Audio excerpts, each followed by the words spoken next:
Existe um momento específico no futebol em que um clube precisa tomar uma das decisões mais delicadas do esporte: vender um jogador que ainda tem valor de mercado antes que esse valor comece a cair. Não por falta de qualidade, não por desgaste óbvio, mas porque a janela de oportunidade está se fechando e o dinheiro na mão vale mais do que a incerteza de mais 2 anos de contrato.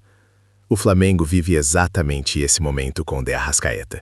E o que torna essa situação tão interessante do ponto de vista analítico não é a emoção envolvida, não é a questão sentimental, não é o que a torcida sente quando vê o Uruguai tocar a bola. O que torna essa situação interessante é que ela expõe, de forma muito clara, a tensão permanente entre o que é bom para o espetáculo e o que é racional do ponto de vista empresarial. Arrascaeta chegou ao Flamengo em janeiro de 2019, vindo do Cruzeiro, por cerca de 11 milhões de euros.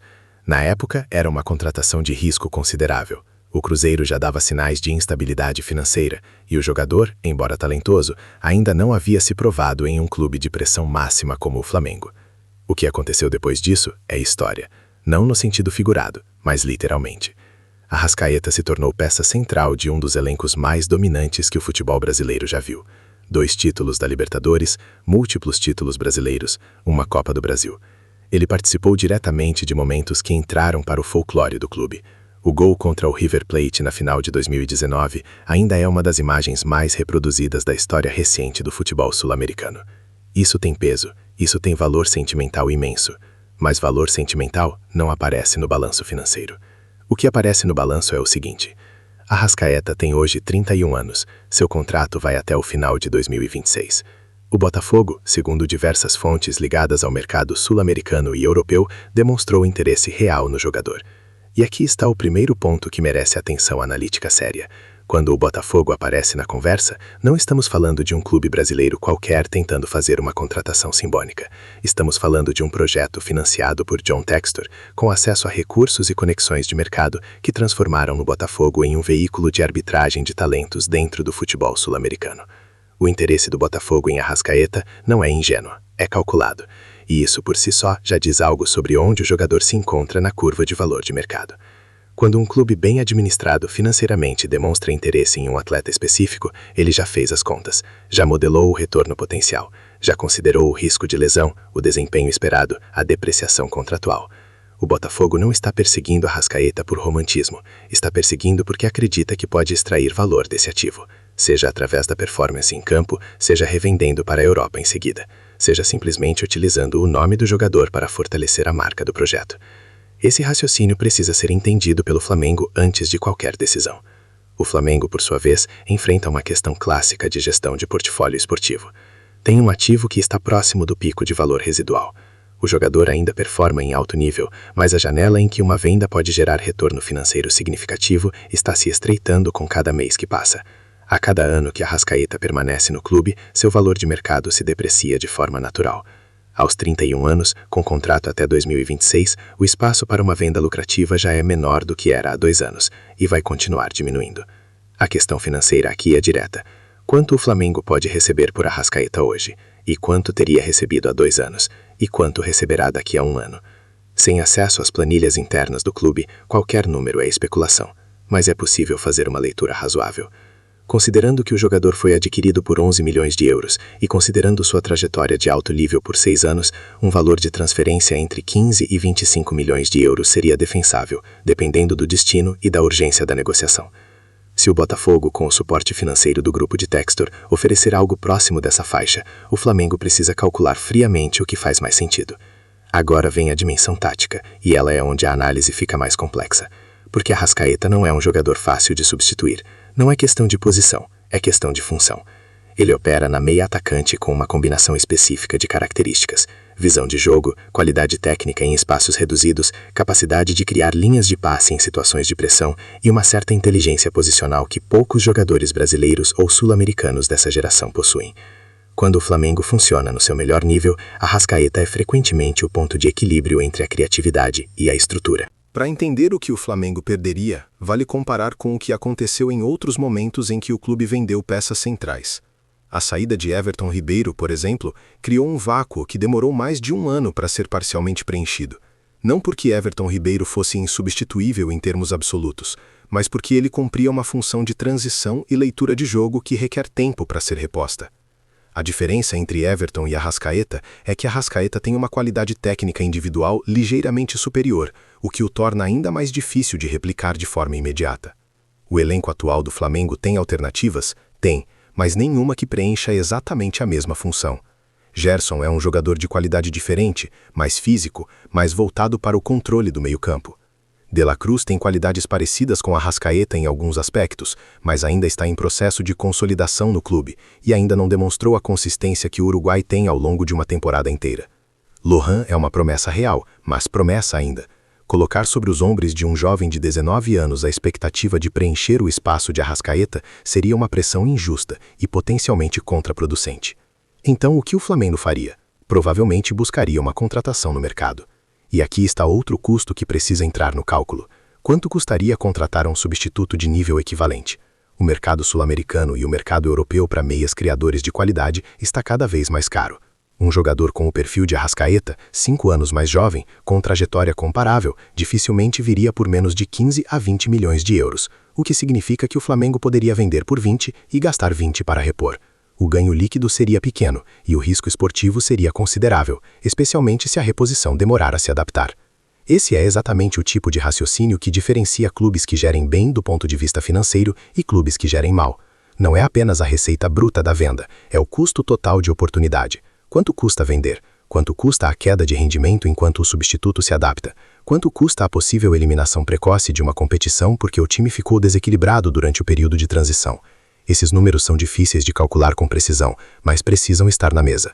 O contexto do futebol sul-americano adiciona mais uma camada de complexidade. O Flamengo está em uma posição de querer disputar e ganhar a Libertadores de forma consistente, não apenas participar, mas ser candidato real ao título a cada edição. Para isso, precisa de um elenco profundo e bem articulado.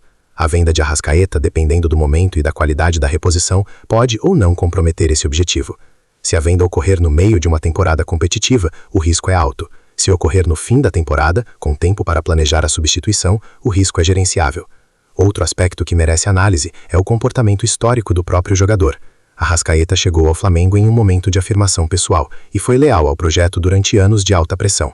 Não é um jogador que demonstra instabilidade ou que frequentemente alimenta rumores de saída. Isso tem valor dentro de um vestiário. A liderança silenciosa, a consistência comportamental, a ausência de drama. Quando esses perfis saem, o impacto vai além do campo. Existe um efeito de coesão que se perde e que raramente é contabilizado nas análises de transferência. Comparando com o que acontece em clubes europeus bem geridos, como o Atlético de Madrid de Simeone ou o Brighton nos anos recentes, existe uma estratégia clara de vender caro quando o mercado está quente e reinvestir de forma inteligente.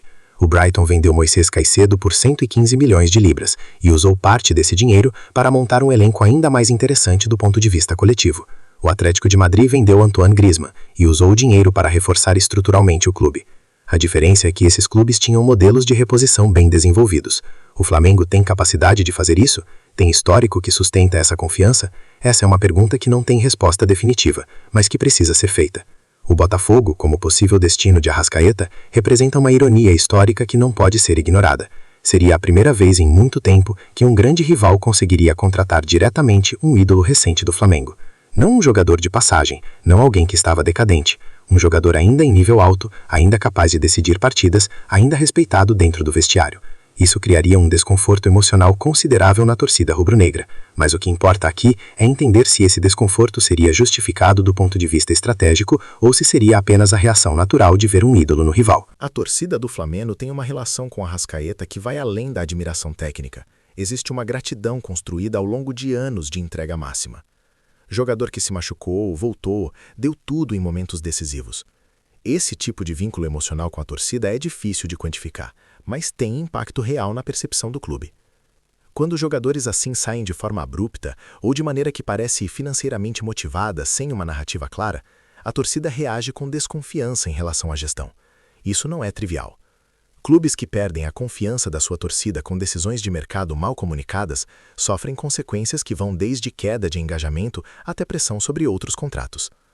O que o Flamengo precisa, independentemente da decisão final sobre Arrascaeta, é de uma narrativa coerente. Se vender, precisa explicar com clareza o que vem depois. Precisa mostrar que o dinheiro vai entrar em um projeto esportivo sustentável, que a venda não é desespero financeiro, mas sim gestão inteligente de ativos.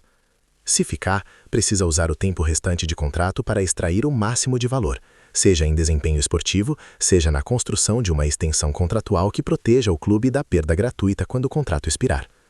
A pior situação possível para o Flamengo seria a que acontece com muita frequência no futebol sul-americano. Manter o jogador até o último ano de contrato, ver o valor de mercado cair, não conseguir vender por um preço razoável e eventualmente perder o jogador de graça ao final do vínculo. Esse cenário seria o mais prejudicial do ponto de vista financeiro e representaria uma falha clara de planejamento. Se o Flamengo ainda não iniciou conversa sobre renovação ou se essas conversas não estão avançando, a janela para uma venda inteligente está se fechando rapidamente. É possível traçar um paralelo com o que aconteceu com Diego Ribas, outro meio-campista que o Flamengo manteve além do ponto de maior valor e que encerrou o ciclo de forma natural, sem gerar receita significativa de transferência. Não que Arrascaeta esteja na mesma fase que Diego estava nos seus últimos anos de clube, mas a lógica de deixar um contrato expirar sem planejamento é a mesma, e o resultado costuma ser o mesmo: perda de valor sem contrapartida. Agora, do ponto de vista puramente esportivo, ignorando o financeiro por um momento, o Flamengo de 2025 e 2026 precisa de Arrascaeta para ser competitivo? A resposta honesta é que sim, ele ainda é importante, mas que o clube tem condições de operar sem ele se tiver um plano de substituição bem executado. O futebol de alto nível é menos dependente de indivíduos específicos do que era há uma geração. Os sistemas táticos modernos, quando bem implementados, conseguem distribuir responsabilidades de forma que a saída de um jogador específico não cause colapso total. Mas isso exige o treinador com clareza de modelo de jogo, elenco com profundidade real e uma contratação de reposição que entenda exatamente o que precisa fazer. O técnico que estiver no comando do Flamengo nesse momento terá papel fundamental nessa decisão. Treinadores que trabalham com sistemas muito dependentes de características individuais específicas tendem a ser mais resistentes a essas vendas. Treinadores com modelos mais coletivos tendem a aceitar melhor as saídas de peças individuais desde que o perfil do substituto seja compatível com o sistema. Não temos como saber com certeza qual será a posição técnica interna, mas o histórico do clube sugere que a palavra final raramente é do treinador. O que parece claro, olhando de fora com a frieza necessária, é que o Flamengo está em um momento de decisão que vai definir a forma como o clube gerencia seus ativos de alto valor nos próximos anos. Uma venda bem feita de Arrascaeta, com reinvestimento inteligente, seria um sinal de maturidade institucional. Uma retenção estratégica com extensão contratual e aproveitamento máximo também seria defensável. O que não seria defensável é a omissão, a postergação indefinida de uma decisão que precisa ser tomada com dados, análise e coragem. O futebol brasileiro tem um problema estrutural com esse tipo de decisão. Os clubes são historicamente mais reativos do que proativos. Esperam que o mercado faça pressão antes de agir. Quando a pressão chega, frequentemente já perderam parte do poder de negociação. O Flamengo tem, nos últimos anos, mostrado alguma evolução nesse sentido, mas ainda está longe de operar com a sofisticação dos melhores clubes europeus em gestão de ativos. Arrascaeta representa, nesse sentido, mais do que um jogador a ser vendido ou mantido. Representa um taste de maturidade financeira e esportiva para o clube. E a forma como o Flamengo conduzir essa situação, seja qual for o desfecho, vai dizer muito sobre o que o clube está se tornando além do gramado. O que se sabe com certeza é que o tempo está correndo. Cada mês de hesitação é um mês de depreciação de ativo. Cada janela de transferência que passa sem uma decisão clara é uma oportunidade que não volta. E o Botafogo, com seu modelo financeiro diferente, com sua disposição para pagar valores relevantes, está esperando. Não de forma passiva, de forma calculada. E isso, por si só, é informação suficiente para que o Flamengo tome uma posição antes que o mercado tome por ele.